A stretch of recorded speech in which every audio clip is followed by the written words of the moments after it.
Today, not a beautiful day. It is an actual awful start of the day.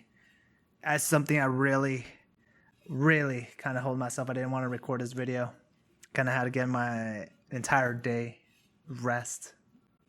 I want to give a moment of silence first. For us Jiří fans, moment of silence, please.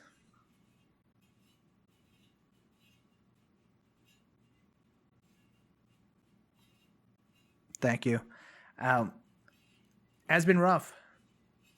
I dread making this video. I thought I was going to have a better, happier experience.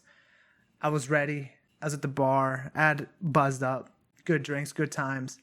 Waited on entire months waiting for this fight to see Jiří become champion again. Waited almost for 5 years for this to happen. When he got into the UFC during the COVID era, we knew he was star power.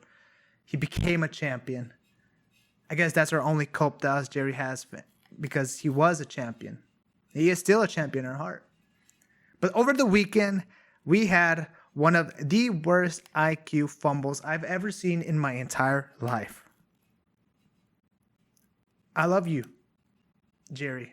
Not in that way, but in a sense of like, we idolized you. You had that.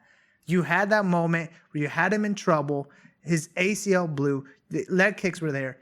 But you overreached, ducked your right hand down to throw across. You understood that he has the check hook. The one thing I said in my prediction video that you need to be wary, which first of all, I want to say congratulations, Carlos ULBERG.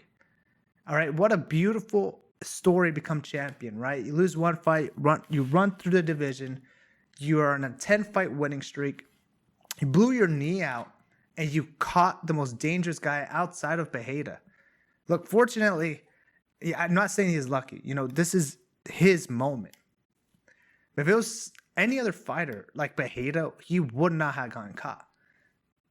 But fortunately, it was Jiří Procházka, and this excuse, I don't buy it. All right, you live in this samurai code that you gave this guy a mercy to come back, knowing that the guy you look up to, Miyamoto Musashi, would have never let anybody go through this. But to cope with this pain, I want to watch some of these videos. I've had some videos saved. This is how we're feeling as a fan base. When you lose,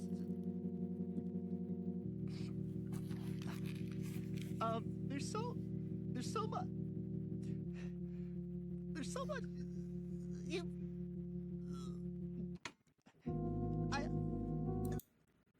This is how I generally feel right now.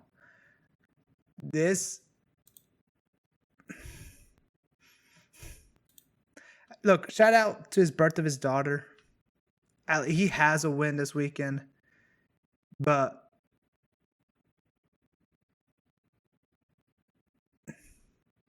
it's just absurd. This is generally how I feel. If you know, you know. Breaking Bad, fire show.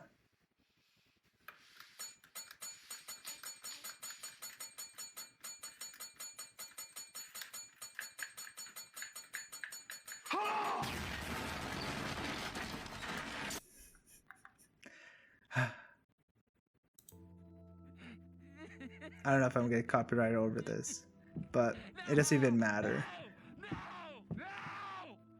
Is this self-torture? I cannot watch these videos. Dude, oh my gosh. Let me just go down this. Oh, he's such a ridiculously. He himself caused the fight. No one else. Literally, okay, first of all, this was his night. He waited so long. The stars were aligned. COSTA even won. That stupid line test, if you know, you know, has been predicting all of it. And I didn't. I literally was not. I was like, dude, dumb superstition. God damn, I am so frustrated over the weekend. I literally could not handle it. I was silent The bar that was at was, oh, and then dead quiet.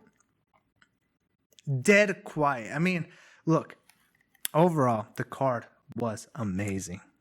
One of, if not the best card of the year already.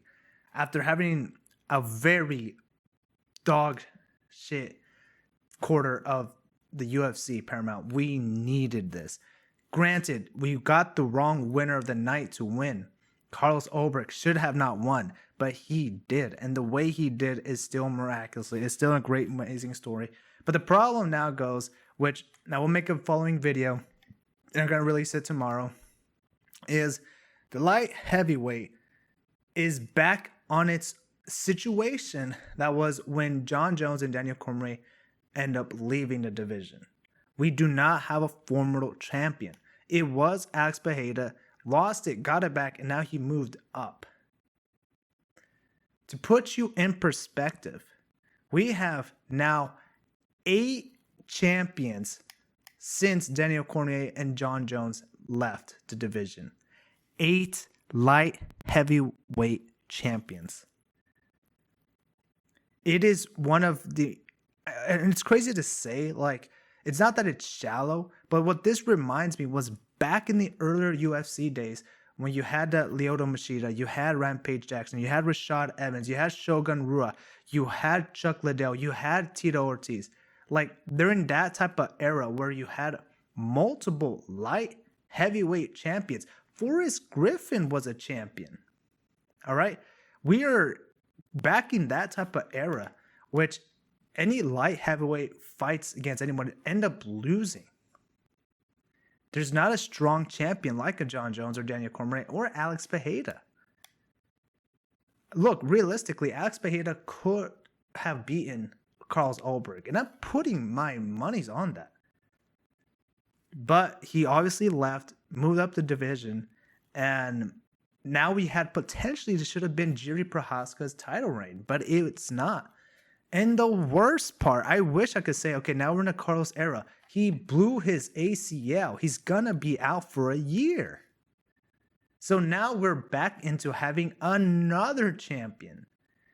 It's gonna be either vacated or interim. I don't see Carlos vacating it.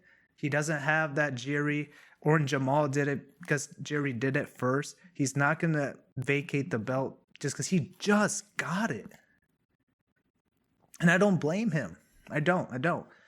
And I know I'm supposed to go through the entire card, but this is kind of a bit of a long rant of this. Because now we're stuck in this position where, look, I'm going to say this up front. Jiří is not fighting for the belt. He needs to legitimately win 3 fights to get it back. All right, if you look in the rankings. All right, Carlos is champion. Jiří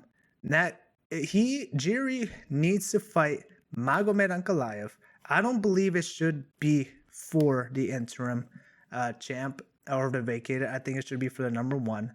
But if not, I don't blame if they don't book Jiří Magomed, because what if Jiří wins? And then we're back in this stupid cycle that he gets this infinite shots like Cyril Gane. I'm not hating him. I wanted Jiří to win. This is his 4th shot. All right, the first shot he had, he won. He was a champion. He beat Glover Teixeira. But then he lost against Alex Pereira when he got back from his surgery. Granted, that was his return fight. The 3rd shot he had is excusable because it was extremely last-minute place because he had the main event of that card actually was cut. I don't remember exactly who it was, but it was UFC 303, and Jiří just beat Rakic. Pereira just beat Jamal Hill, and this was a point where they got last-minute phone calls, and Jiří was probably the one that was closest down to the weight and was down for it compared to Magomed or anybody else. So he got that 3rd shot, mostly because of luck. Now, this one, he earned this shot. He really earned this shot. He beat Jamal Hill, former champion, beat Khalil Rountree, which gave Alex Pereira the hardest time outside of Magomed. And he blew it. So, Carlos ULBERG, if he comes back early, obviously he's going to have to fight against Magomed Ankalaev. There's nobody else unless they want to push for Paulo Costa. Khalil Roundtree just came off a loss against Jiří Procházka, so it just doesn't make sense for him to fight for the belt off a loss. Azamat Murzakanov just lost as well. Jamal Hill, obviously on a 2-fight skid, or 3-fight actually. 3-fight, lost against Alex, Khalil, and Jiří. Who are you going to give? Guskov? Guskov, who got a tie against Jan Blachowicz. And ULBERG just beat... This is the problem I'm going through. And I know this is supposed to be... I'm just going in. Anyways, there's so much in this fight that literally screwed up the division.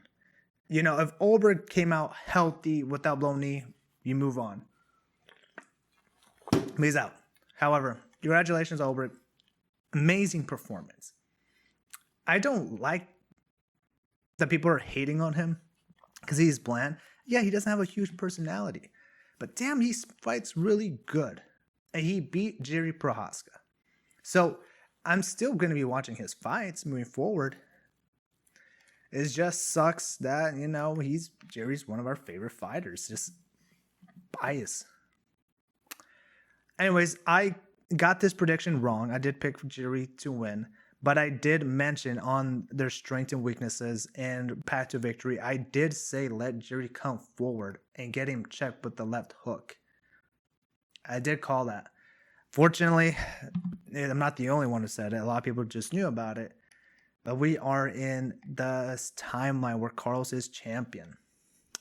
Moving forward, and for this to become like an hour-long video, Azamat Murzakanov. Jeez, I can't even say his name. Murzakanov. It feels like there's like an extra syllable that's supposed to be there. Versus Paulo Costa. Dude, Paulo Costa looked good. He looked vintage. He looks big for the weight division. Look, I would say this. I'd like to see a Jiří versus Paulo Costa next. Paulo Costa is obviously going on top, number 6 in the rankings tomorrow. Or number 5, right? He's going to be a top 5, top 6. He's fought for the belt before. He's on a 2-fight winning streak. And look, he's an exciting fighter. We saw a vintage, fast, smooth, beating a dangerous Azamat. Azamat is 16-1 now, 16-0 during that before that fight happened. Knocking people out left and right. This was a dangerous fight for Paulo Costa, but it paid off. One, he came in with the lighter man's skill. You know, shout out to Lucas Tracy for that words. And he did what he needed to do. And I liked this fight. It was amazing. It was from the beginning to the end. It was exciting. You could definitely tell that Azamat was just not quick enough. He couldn't put in the pressure against Paulo. Couldn't reach with his hands. And Paulo did a smart job keeping a distance with the body kicks. They were in an open stance. Something about open stance, when you are a heavy kicker, someone who's as strong, as fast, Paulo Costa, use your kicks. It bothers me when I see fighters in an open stance not throwing body kicks or head kicks. Break the guard. If you notice a fighter has a strong cross, you know, whatever it is, their left or right hand, you start breaking it out. It doesn't matter if they block with their hands in the head. That damage on your forearms literally starts adding up, and it makes you not want to punch as hard as you can because you physically can't. And then that ripple still ricochets through his head. We saw that multiple times. And it led up to the 3rd round where Paulo Costa just threw the last one and it just broke Azamat. Like, I like this vintage Costa. I love Costa. Whether people like him or not in Brazil, it doesn't matter. He's a fun fighter, good on the mic, good social media presence. A win of Costa is a good for the UFC. Plus, he's not getting any younger. He's, 35 now? And he's been in the company for a while. Yes, does he have canceled fights? Yes, does he miss weight? But I do think 205 should have been his weight class for a long time. After the Izzy loss, he should have just moved up. Would I think he would have been champion? I don't know. But now we see that he has potential. He looks good. And you know what? I want to see Paulo Costa versus Khalil Roundtree next. All right. Don't give him anybody in the top 3 yet. Don't give him Magomed. Maybe give him Jiří Procházka. If Jiří would have won the title, I would have said, dude, put Paulo Costa with him in August or September. Book that fight. That's going to be a fun fight. But I'd like to see Paulo versus Khalil. They're similar in height, and they're both big as hell. So, shout out to Paulo Costa. Beautiful fight. Now we go down to potentially fight of the year. Fight of the year, man. Dude, Josh HOKIT and Curtis Blade. What an amazing... The entire time that I was sitting down, I couldn't actually be sitting down. I was standing up, sitting down, standing up, moving head and left and right. I was taking sips, and I'm like, dude, I cannot handle all this emotion. Dude, this was literally, but give them both $200,000. Fuck it, give them $300,000. They went all out in this. First of all, the Josh flipping Curtis Blades and then flipping him off, and Curtis Blades just non-stop going forward, literally having that in his head. It's like, I am not losing to this guy. Literally, he had his entire face that he was just like, you know what, I'm not going to lose to him. I'll keep going out of spite. There's both moments where both fighters could have gotten knocked down and lost. And look, this was a close fight. It could have gone both ways. By the end of the fight, personally, I did think Josh HOKIT won the fight because it just was the visible damage. If you saw Curtis Blades, his face was just beaten up, broken nose, looked like he had a broken jaw there. And he actually has a fractured orbital bone right now. So Josh HOKIT hits hard. And for a guy who came in 30 pounds less, and a guy who should be actually fighting at middleweight, because he wrestled in college at middleweight. Their weight classes are a bit different, but he fought at wrestled at 180s, right? Late 170s, early 180s. And him able to go up, which is kind of a smart idea, right? Like, you know, I'm going to move up to a heavyweight. These guys are a lot less skilled. They can't really handle me in the wrestling department because, you know, I'm the better wrestler, which he is. And he is fast. He hits hard. And his chin is insane. To take hits from Curtis Blades and still move forward and not get dropped. Insane fight. I love this fight, dude. This is what the heavyweight needs. And with Josh HOKIT now being in the top 5 and Gable Stevenson coming in, look, we might be seeing a resurgence of the heavyweight class. All right? I'm not going to lie. From Alex Bejeda, Tom Aspinall, Cyril Gane, Josh HOKIT, Gable Stevenson, Volkov. I mean, it's a pretty solid lineup. Even Waldo Cortez, Derek Lewis. I mean, I'm liking it. The heavyweight needed this. The heavyweight desperately needed a guy to go out there and swing, have a personality. I get it. No one liked Josh because of the confrontation with Jiří Procházka. But guess what? We move on. This dude pull up and knows how to fight and just does not quit. I love this fight. Loved it. 10 out of 10. You know. And look. Now we're going to the stinker of all this. We literally had 4 finishes in this fight. If they could have gone into finish, this would have been a 10 out of 10 perfect card. Or at least it would have been a 8 to 9. I mean, I'm still giving my personal ranking of this to an 8, maybe to a 9. We'll see how it is after the second quarter ends, once we hit that middle mark. So let me move this so I could talk better. So anyways, Dominic versus Johnny Walker. Dude, this was a boring fight. Honestly, I just knew. This is the problem with MMA. It's just there's things that are uncertain and there's things that are certain. For one, right? Expect the unexpected. And this one we kind of expected to be a stinker. We got 2 of those chiniest fighters. Slugfest. Not even slugfest. Slime fest. They get slimed out pretty relatively easy.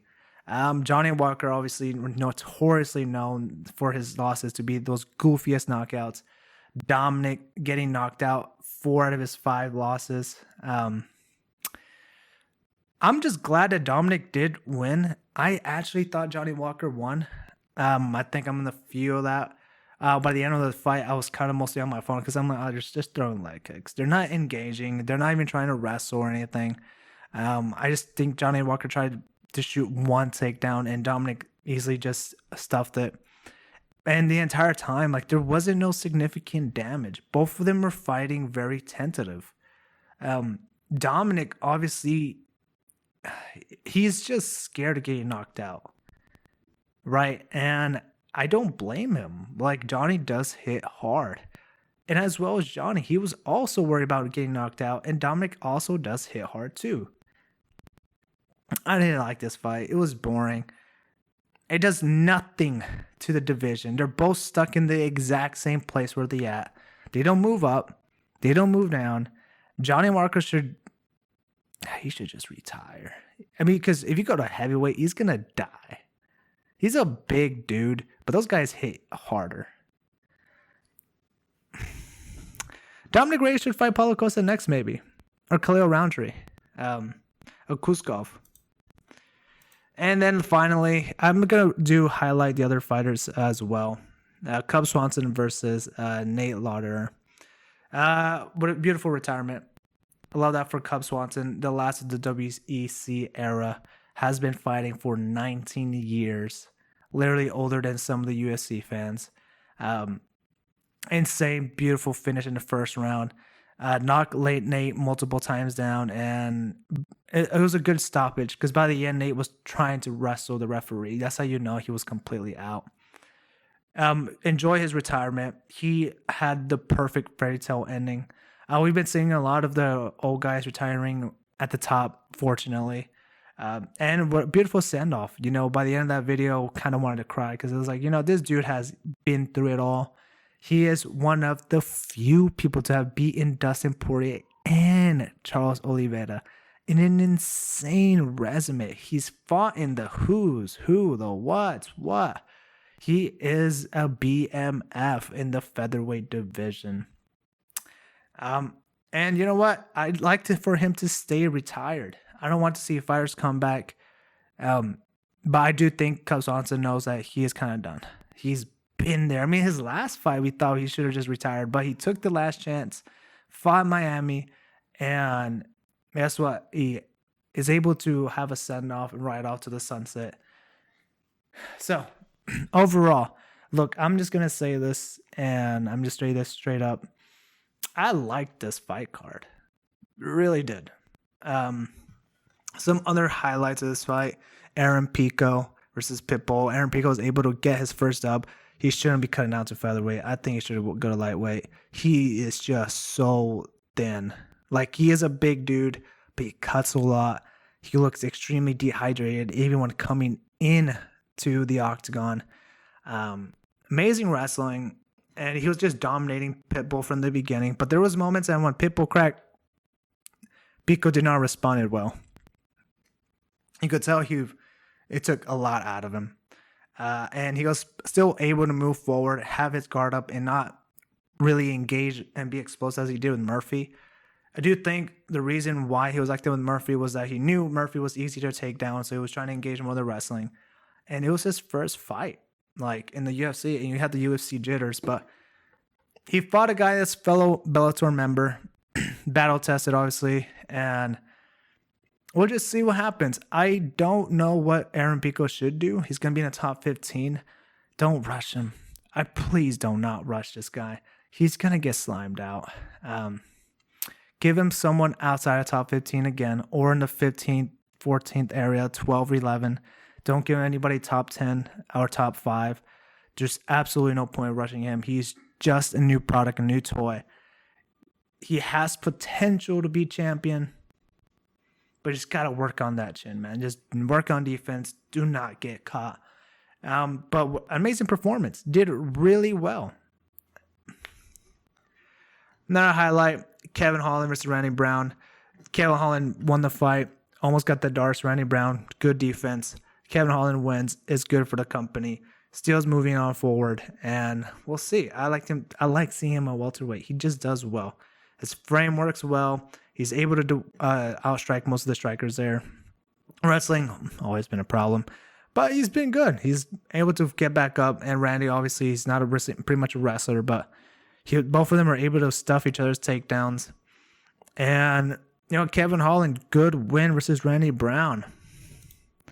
Mateus Gamrot beating a up-and-coming Esteban Ribovic. Dude, honestly, I kind of saw this coming. Esteban is just too young, too inexperienced, and the one fight he had against Zellhuber, which unfortunately it's not aging well. Zellhuber sucks. And going to war against him, it looks, in hindsight, we should have seen this. Like, you went to war with Zellhuber, who has been slimed out by Bobby Green and Michael Johnson, and you're fighting against a top 10 guy. Literally, there was no moment that Esteban brought any danger to Gamrot. Gamrot was easily able to take him down. No sense of trying to urgency of getting back up. Had awful wall climb ups and just taking down. Couldn't do anything. Even the striking department, he couldn't get anything going because Mateus was just better, quicker, stronger. And then subbed him.